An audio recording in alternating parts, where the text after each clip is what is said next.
Hello, welcome back to the Charge Cycle. My name is Todd Traum, and I'm the CEO of eMission Control and your host here. And today we are covering the topic of charging system ownership and maintenance. There are a lot of unknown issues out there as it relates to downtime. You may have experienced it yourself. There's a lot of unreliable network notifications out there and hosts of other issues related to EVSE Level 2 and DC fast charging maintenance problems.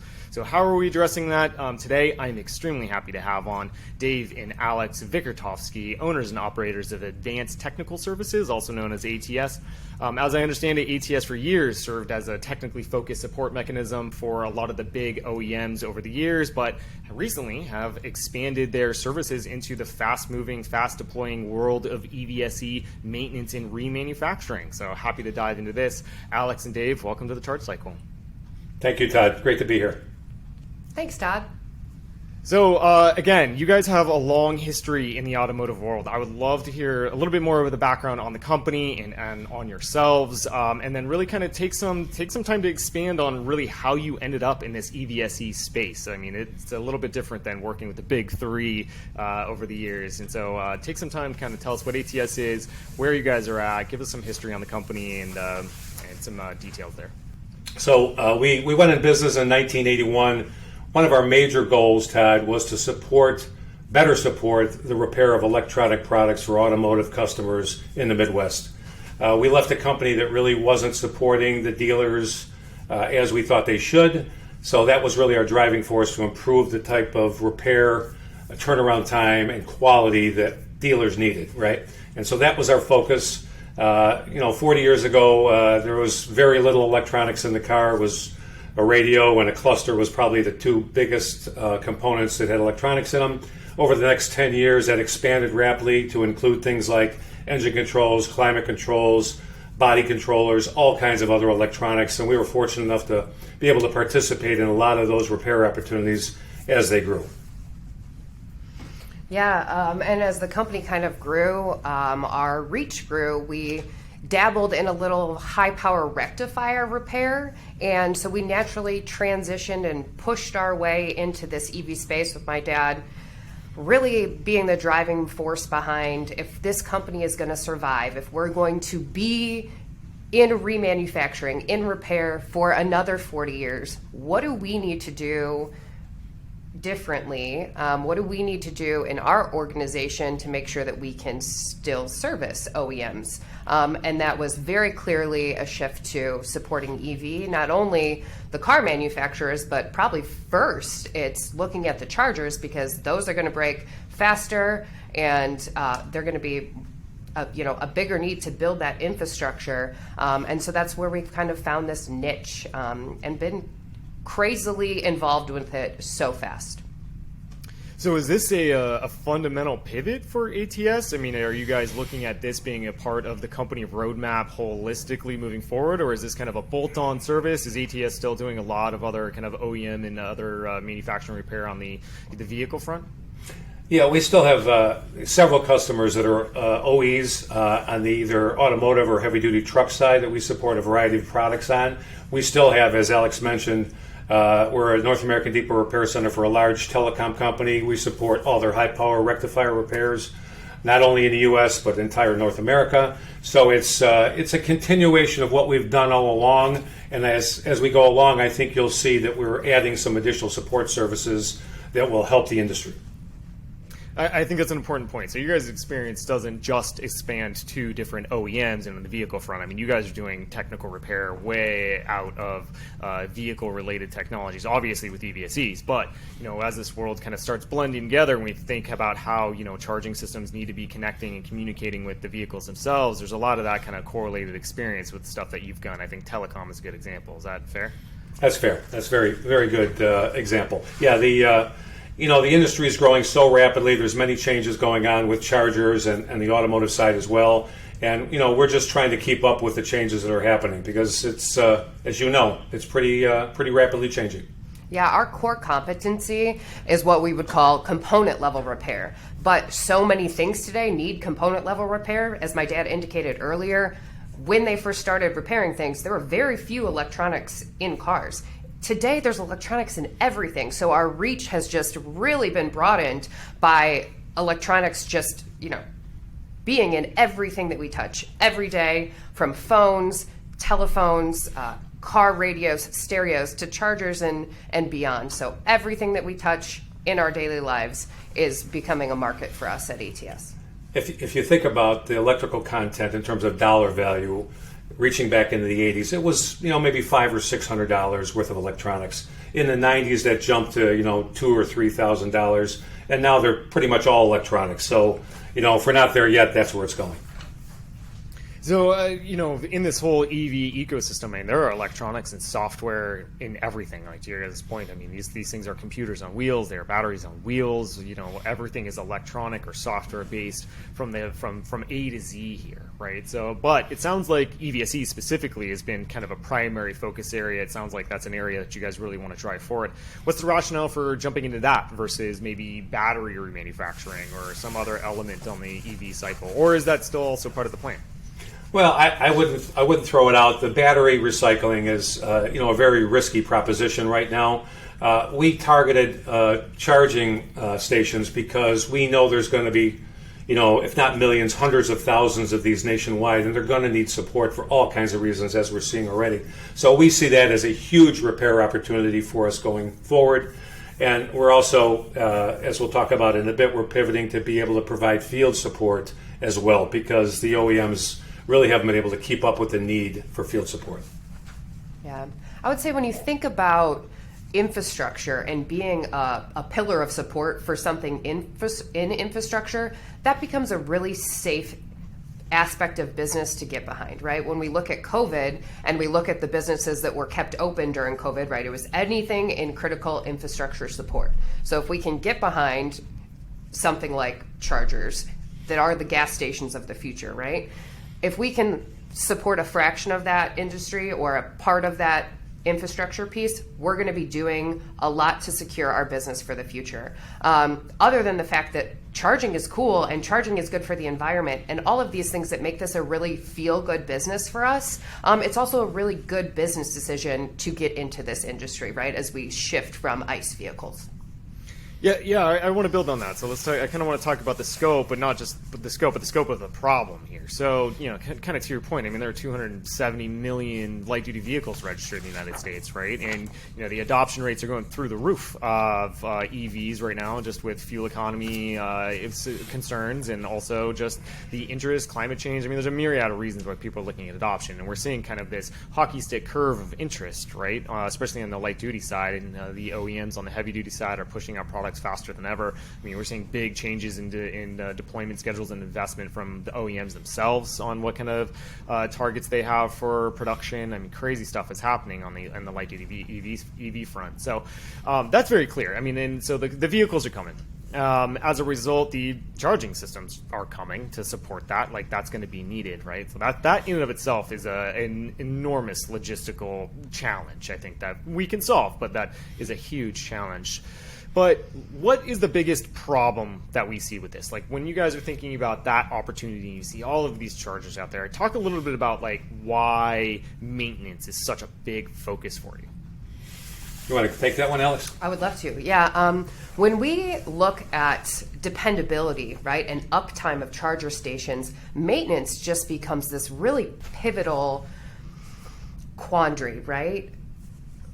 We can't sit here and depend on charging stations like we depend on gas stations today, because there's so many different things that can go wrong or that need to go right before we are up and running with a solid infrastructure. So when we look at building out these charging stations on a national level and developing uptime that's 97%, 98% on a national level, we really need to be well planned out and, just really well supported by OEMs, by electrical contractors, by the utilities. Everyone needs to be working together on this plan to ensure that this is a viable solution for the United States. There are so many different levels, like you were saying, Todd, of planning that needs to go into this to do this correctly that maybe haven't been thought out 100% yet. That now when we're doing these big deployments and that we're doing these big projects. Right now we have one going through Illinois that's I-55, I-80. We're planning to do all this build out. Billions, trillions of dollars going into this. It opens up a huge opportunity for people like us to do the support today, because people are wanting to adopt EVs and drive them today. They want to be green and do the right thing for the earth and everything that's pushing us in this direction. But we're almost putting the cart before the horse in a lot of ways, because we haven't planned it out right yet. So it's important for all of us to take kind of like a couple steps back and say, okay, really, what is it that we need to make sure that we're doing to ensure that we can get the right power at site, that the right power charger is at site, so these vehicles aren't having to sit here for 8 to 12 hours to get a charge, so that they're the fast power, and that people really don't have any hesitancy to really dive into this. Right now they have what they call range, what is it? What's the term? Anxiety. Yes, Anxiety, range anxiety, where so many people are like, I want to have an EV, but I'm so scared that I'm going to get somewhere and then I'm going to be stuck with no charging. So OEMs are pushing out all these cars that are EV, and we're still kind of behind in building up that EV charging. So I think when it comes to an operation and maintenance side, for people like ATS, for anyone out there that's looking to go here, they want to feel confident in the fact that, okay, if my charger breaks, I'm going to have somebody here today, tomorrow, within 3 days to fix this for me, so I'm still able to go places. So on the O&M front for us, it's a really great opportunity, because we've been able to offer solutions, create this electrical contractor network on a national basis, and start a field service solution that we haven't done field service, since we were doing install in a long time. So it's just really complicated, but it's also really exciting. There's just, like you were saying, there's so many details of the plan to consider here, to make sure that adoption piece can really be fully thought through. And Dan, do you have more on that? Yeah. Yeah, I do. I think it's, there's the retail customer that's going to have range anxiety and not be interested in getting an electric vehicle until they're comfortable with the infrastructure. But flip that over to the commercial guy, the big fleet. He can't be without the chargers being up and running, because that's his revenue source, right? Those vehicles have to be on the road all the time. There needs to be a solution to make sure his chargers are running, right? Because that's revenue.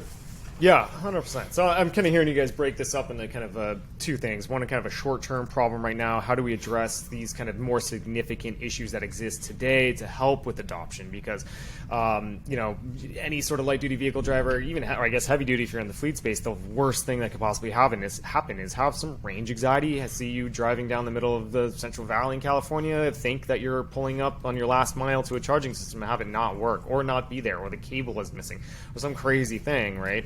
So there's a short-term problem here, and I kind of want to dive into that for a few minutes first. But secondly, I do want to talk about kind of the importance on this planning and get some insights from you guys on what should be really considered on these kinds of deployments for large fleets, because things are going well beyond these kind of onesie, twosie. I want to test drive some level 2s into some major deployments out there for many dozens, 50s, hundreds at a time, and things that people need to be thinking about on here. So kind of on the backing up just a little bit on the short term front, as it relates to some of the services you guys offer. What are we seeing? I've heard, we do know that there are now more and more requirements for uptime, things like 95% plus. If you want to get funds from certain programs out there, that's all really important, but that's still very forward thinking.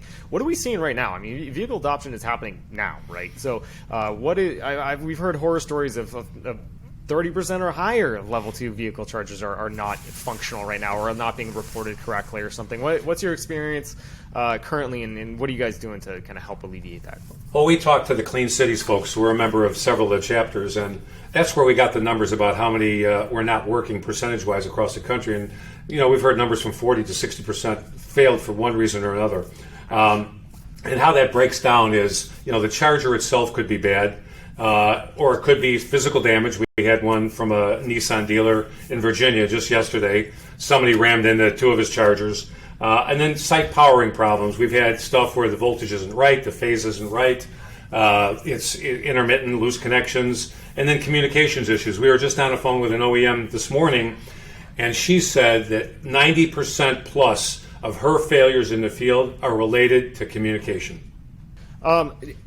David, you had mentioned that there's kind of a myriad of problems going on. Connectivity is a big one. Obviously, that's really important. So if I've got a printer behind me. This thing is down more than 30% of the time, or maybe about that. That's okay because it's a printer. That's not okay if that's my car charger or my network of car chargers, right? So on the connectivity problem, what's really kind of being done these days? Is that a solution that is easily solvable? I mean, is that an OEM problem? Is that a service that something like ATS can come in and connect and help with, or how does that work? So it's a field problem. You're clearly a site problem, whether they've lost their internet or whatever the case may be. A piece of equipment's failed. But part of our discussion earlier with this OEM was, she's sending all of her team out with a field signal strength meter so that when they go to the site, they can tell if the signal strength is good enough to be able to transmit and receive the signal. So that's like signals. Yeah, exactly. Key component. And maybe also kind of talk a little bit to some of the other failure modes here. So, there's the EVSE itself, a lot of componentry, a lot of communication problems. Talk to maybe the physical problems. I mean, what else is happening? You're saying obviously they get ran into or bugs or whatever. I mean, how common are these kind of failure modes? How important is that when people are looking at deploying these things to understand, UL listing or reliability or defensibility on this stuff? Sure. Internal issues like power modules, communication boards that might be internal to the unit.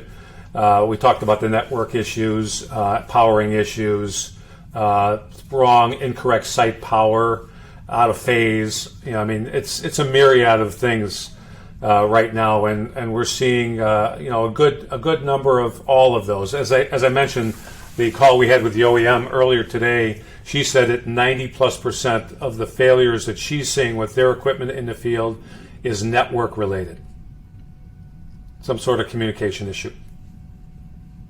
Right. So, and maybe explain to me, Alex, you had mentioned the network of technicians you guys are working with, maybe the network of electricians. Considering that kind of failure mechanism, maybe all of the other ones as well, can you guys speak a little bit to, who's needed on site here? Is this the kind of maintenance that, some in-house operations team can deal with, or are fully fledged electricians needed? Is it remanufacturing? Is it technicians? Who's the most needed resource here when people are thinking about how to plan around? Yeah, what we're really seeing that's working the best right now is a certified electrician in the field, only because there's so much powering and technical knowledge that needs to go into just understanding the setup of what these charger needs, especially when you get into something like a DC fast charger that's going to be 120 kilowatts, 150 kilowatts, 180 kilowatts. Some of the newer ones, they're even talking in the 300 and 400 kilowatts. That is some serious power. You don't want somebody that doesn't truly understand what that power can do going into a field, even just to run a basic test. So our network of field techs is really only certified electricians with prior experience in EV chargers. A lot of the electrical contractor schools out there, or just like electronic schools that people are going to today, have these EV certification programs that are being built into the training, because it has been so apparent that this push to electrification, this push for EV is the future. So for us, it's number one, an electrical contractor certified, trained in EV, and number two, somebody that has already had previous experience, not only with EV, but also we would love OEM specific training. There's some OEMs that we work with that provide on-site training and do what they call train the trainer. So they train one trainer at a contractor, and then that trainer is responsible for passing all that information down to the rest of the trainers in their company. So you just really get a robust training program that's full of knowledge. It's got all the specs for Company A's chargers. Here's how Company A and Company B charger might differ. So it's our hope to really develop this network of contractors that, they can be like, okay, well, a site over in New England, we have a juice bar charger and they need field service, and this is what we know about juice bar. But at a site over in California, they have an EV energy charger, and this is what we know about EV energy and the common failures. So it's really to build out this program that is really intelligent and really based on foundations of knowledge for contractors. The reason why you can't do any Joe Schmo off the street here is because I walk up to a charger and it could be hot and I could get electrocuted. that's dangerous. I don't know what I'm really looking at as just a general consumer. There's air codes. They're making these chargers really smart now to be self-diagnostic and actually provide this data back to users. So in the long term, what we view for the whole industry and the repair industry is that these chargers will become way more modular. You won't need an electrician. The charger will be able to tell you that, oh, the control module here is bad, or this certain component. You'll be able to make sure it's powered off, open up the whole charger and say, okay, this is the module that I want to remove, and I'll have this replacement module that I can just put in. I'll have this broken module that I can take and ship to somebody like us, where then we in-house can do component level repair, and it just makes everything more efficient, less costly, because an electrical contractor is going to cost you hundreds of dollars an hour, where a regular field tech or something could be a fraction of that. So that's kind of how we're handling our field tech and the technical requirement of need in the field right now. That makes sense. And then, so just to clarify, you were kind of looking into your crystal ball there, looking at a time horizon where this kind of in modular componentry slapping in and out is, so that's not really an active technology available today from any particular OEM, but they are considering it, kind of looking at that sort of way to help manage maintenance. Yeah, that's what we've learned from our history in kind of advanced exchange. And my dad can speak to the story about how used to leave the car dealer without a radio.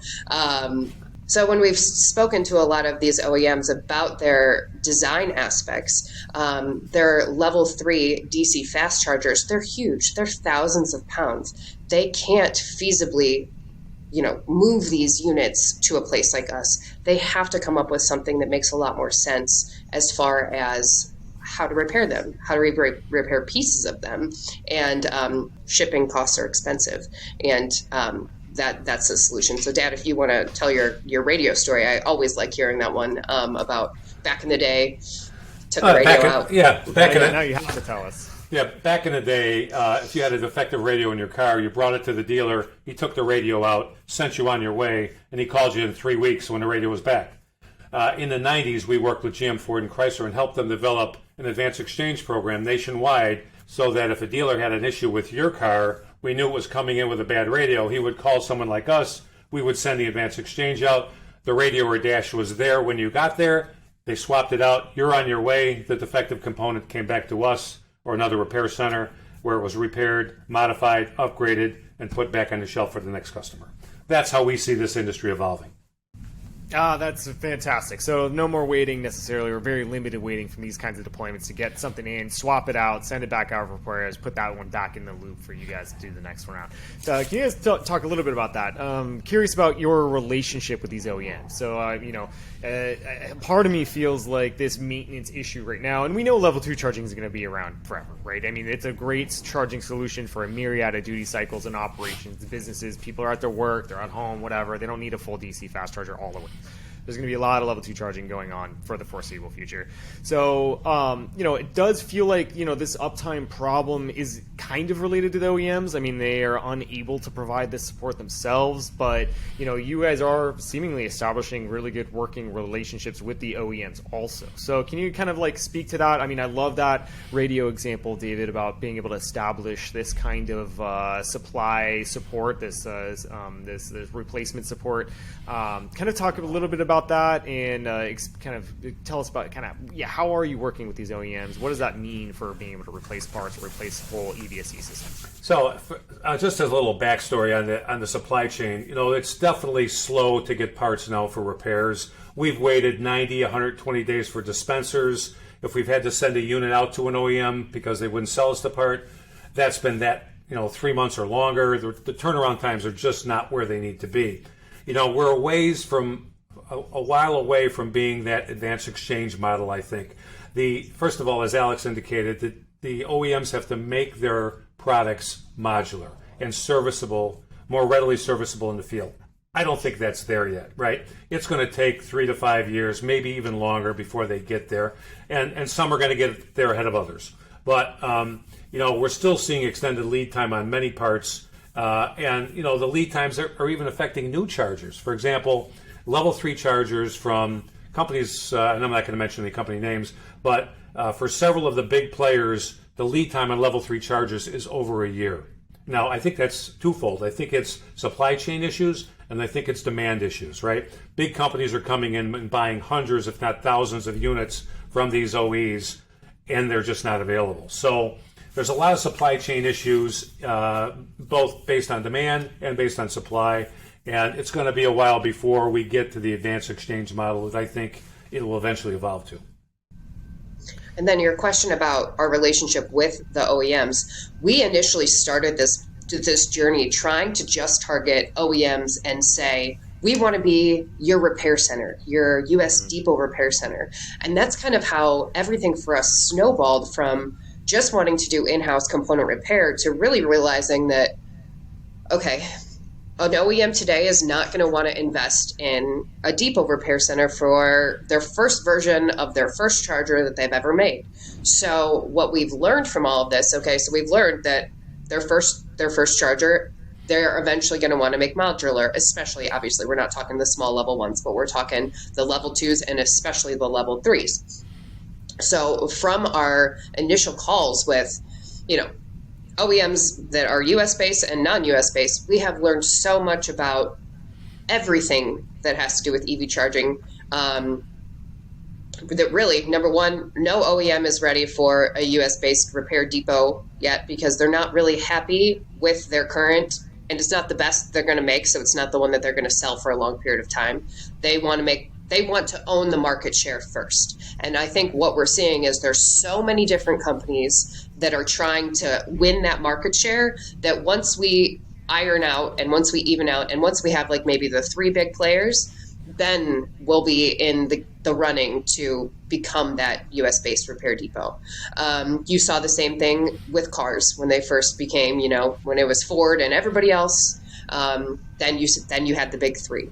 So it's going to be a similar thing now because there's probably hundreds. If you go to Amazon, you find hundreds of different chargers that you can buy and have them to your door in a couple days. A lot of those companies are going to, dissipate over time as the real big players in this market rise to the top.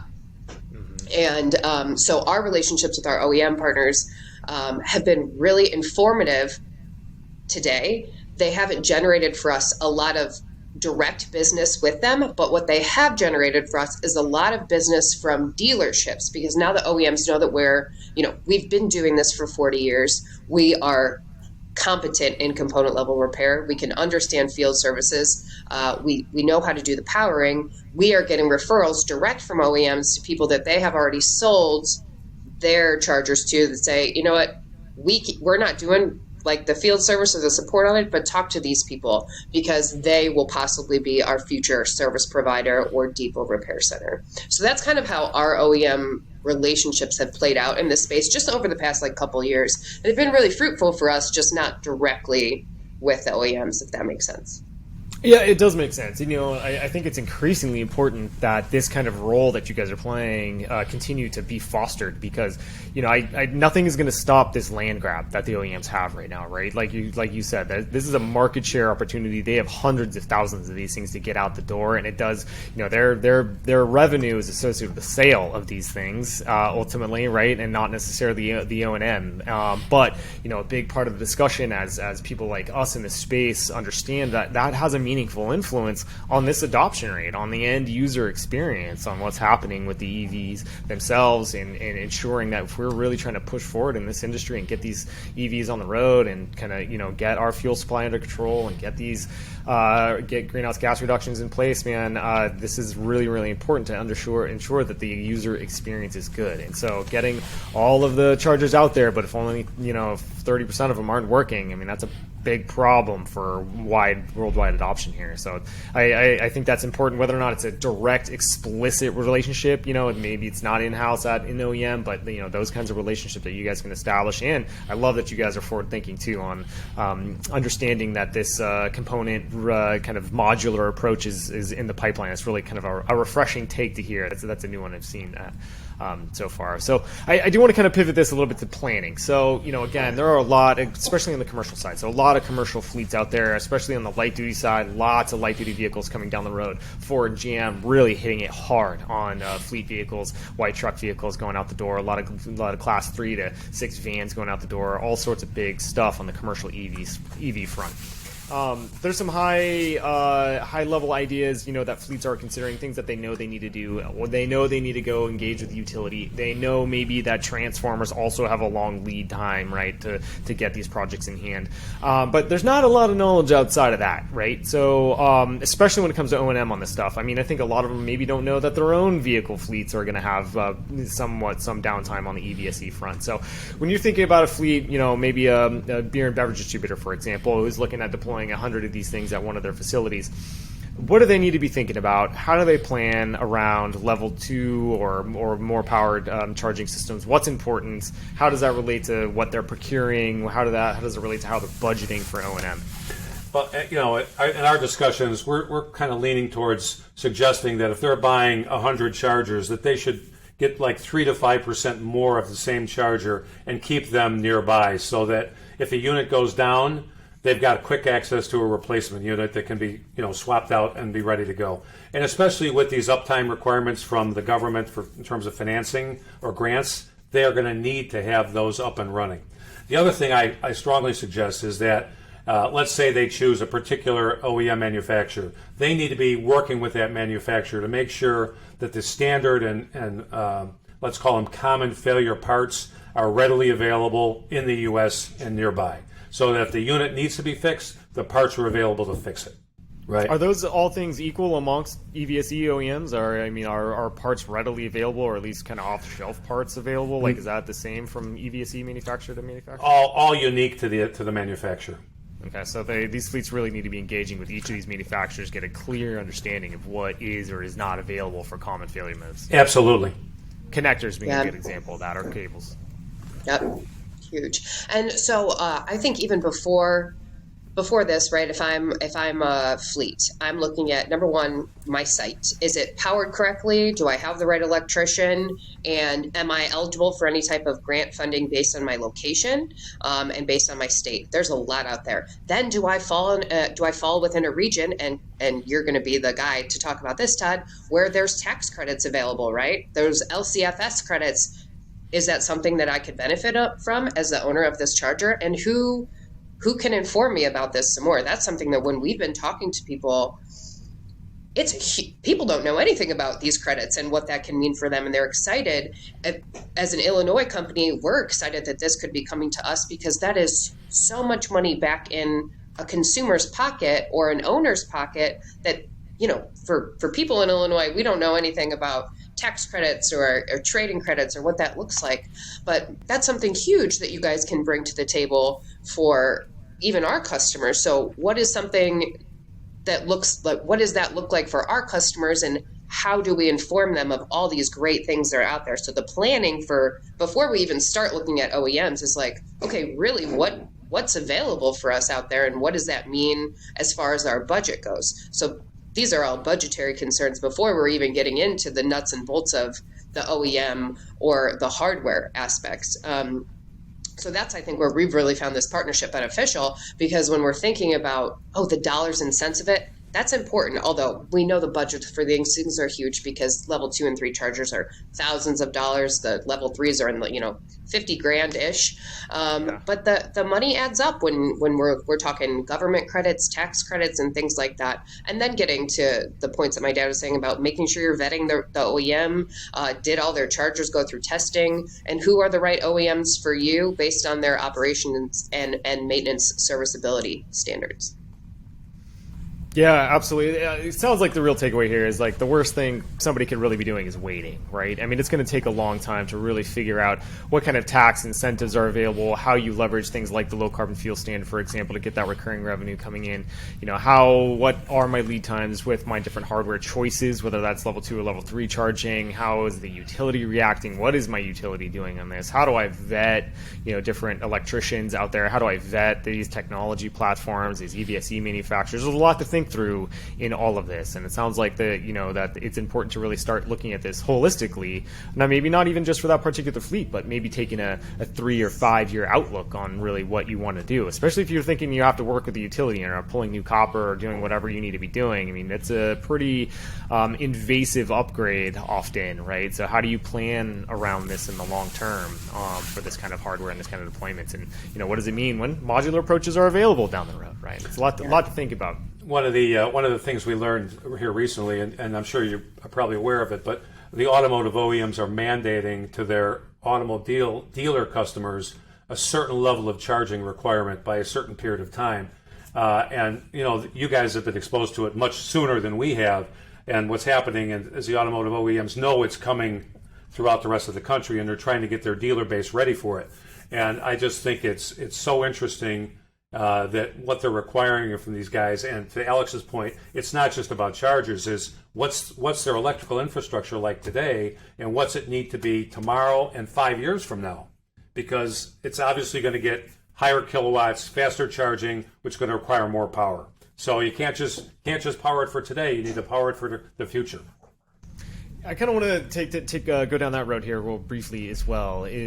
We're based out here in California. 35% of the EVs in the United States are based here in California. You've had, kind of been on the tip of that tidal wave for a little while. But you're in Illinois, and you guys are jumping in with both feet here, and you're really seeing kind of this kind of activity push across the United States, or really kind of mushroom up all over the board. What are you guys seeing in this space? Where are things happening? Is it all explicitly out here? Because it doesn't feel like that anymore. Alex, you want that one?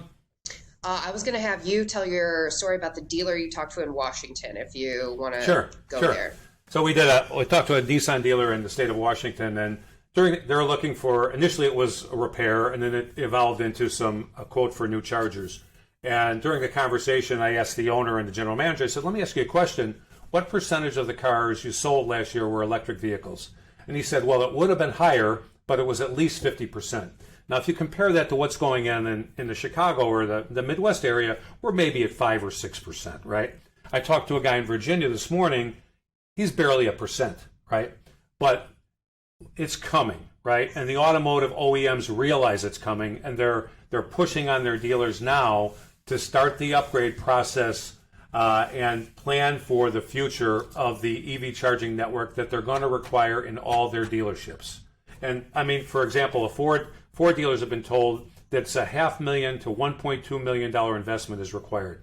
And by the way, if you're not willing to make that investment, you can't sell electric vehicles after 2023. Mm-hmm. Yeah, Ford. I mean, they would, a couple years ago now made these commitments that they're transitioning all of the engineering resources, manufacturing resources like crazy into EVs because they see it themselves. They're trying to catch up. Yep. They're absolutely trying to catch up, and it feels like in these different states, these different jurisdictions, especially outside of California, though, that these rates of adoption are going to go really quickly from 1% to 3% to 5% to 10% to higher, really fast. And you start thinking about what's happening with supply chain, with the availability of this stuff, about working with your utilities, and again, it's can be a long lead item, and so to get out in front of this as fast as possible, no matter where you are in the United States or North America, frankly, is extremely important. Absolutely. Yeah, I really started seeing a huge push, and this is when it became really apparent to me. Super Bowl 2022 is when I felt like all the car companies, they were hitting, everything was EV. You saw Ford Lightning and everything. And even with Hurricane Ian, there were huge stories about how the Ford Lightning was powering communities in Florida and how cool that was, and how, it just organic marketing for the EV industry about how, the reverse grid opportunity here for cars that can then power back up the network after the network has charged them. So just really interesting things coming, I think, for the electrical economy, if we can call it that. Not only within EV, but we're seeing things like solar and everything just really skyrocket when it comes to energy. And just, it's really interesting to be a part of. The dealers here have jumped on the emails that we've been sending out about hey, we can provide you with a solution for the Model E certification that Ford is demanding of you. And we've been getting calls on those marketing attempts pretty regularly. So it's been a very hot thing lately, and it's exciting to be a part of. Absolutely. I mean, this electrification wave is coming, and you guys are all in a very good spot for it, kind of like us. I mean, we don't inherently represent any particular OEM, or, we work with everybody, with every kind of fleet, with every kind of technology, and you guys work with a lot of them yourselves, right? And so you kind of become this trusted third-party resource to really understand what is actually happening in this space, and that's going to be increasingly more and more important. Just to wrap up here, Alex and Dave, again, I'm extremely excited and thankful for you guys to join the Charge Cycle today. If someone's looking to reach out to you guys, get a little more information about you or your company or your expertise, what's a good way someone can contact you? The website, www.atsforcesolutions.com, and of course our toll-free number, 800-323-4813. Perfect, and we will put both of those in the notes for the show notes for the podcast. You guys can find those there. David, Alex, thank you again very much for joining the Charge Cycle. We're talking through these O&M related issues. We're excited where you guys are headed. We're excited about where this industry is headed, and thank you very much for jumping on with us. Thank you, Todd. Thank you so much, Todd. This was so much fun. You are a natural podcast host, I got to say. You're crushing it. More and more. We'll hopefully soon we'll have you guys back on. We'll talk about all those wild successes for everyone. Perfect. Thank you. Right, Thanks so much. Thank you to the listener, and thanks again for tuning into the Charge Cycle, where we talk all things fleet electrification. Get out there and get plugged in.